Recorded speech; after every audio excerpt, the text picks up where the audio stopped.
తెలిసిందే మీకు చెప్తున్నాను. కొత్తగా ఎవరైతే స్టార్ట్ చేయాలనుకుంటున్నారో వాళ్ళు జీమెయిల్ బట్టి మంచి పేరు అయితే పెట్టుకొని వాళ్ళైతే ఇలా స్టార్ట్ చేసుకోండి. వైట్ స్టూడియో మాత్రం కంపల్సరీ ఉండాలి. వైట్ స్టూడియో మాత్రం ఎక్కించుకోండి.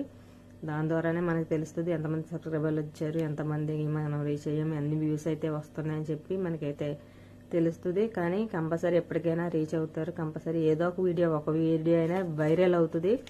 ఆ వైరల్ తెలియదండి, అది నైటే అవ్వచ్చు, పగలే అవ్వచ్చు, ఒక గంటలో అవ్వచ్చు, ఒక పూటలో అవ్వచ్చు, 2 రోజుల్లో అవ్వచ్చు, చెప్పలేమండి. ఎప్పటికైనా వైరల్ అవుతుంది ఒక వీడియో మాత్రం. అలా పెట్టుకొని వెళ్ళిపోవాలండి. అలా పెట్టుకొని రోజు విసుగు పడకుండా రోజుకి 3 షార్ట్లు ఒక వీడియో పెట్టుకొని వెళ్ళిపోతే మాత్రం మీకు కంపల్సరీ ఎప్పటికైనా వస్తుందండి. కంపల్సరీ ఎప్పటికైనా రీచ్ అవుతుంది. ఒక వీడియో అయినా వైరల్ అవుతుంది. అది నెల పట్టచ్చు, 10 రోజులు పట్టచ్చు, ఒక రోజు, ఒక పూట, గంట కూడా పట్టచ్చు అని, ఒక గంటలో కూడా రీచ్ అయిపోయినాయి ఉన్నాయి చాలానే. అందుకని నేనైతే ఈ వీడియో చాలామంది తెలియని వాళ్ళు అడుగుతున్న వాళ్ళకైతే నేను ఈ వీడియో అయితే పెడుతున్నాను.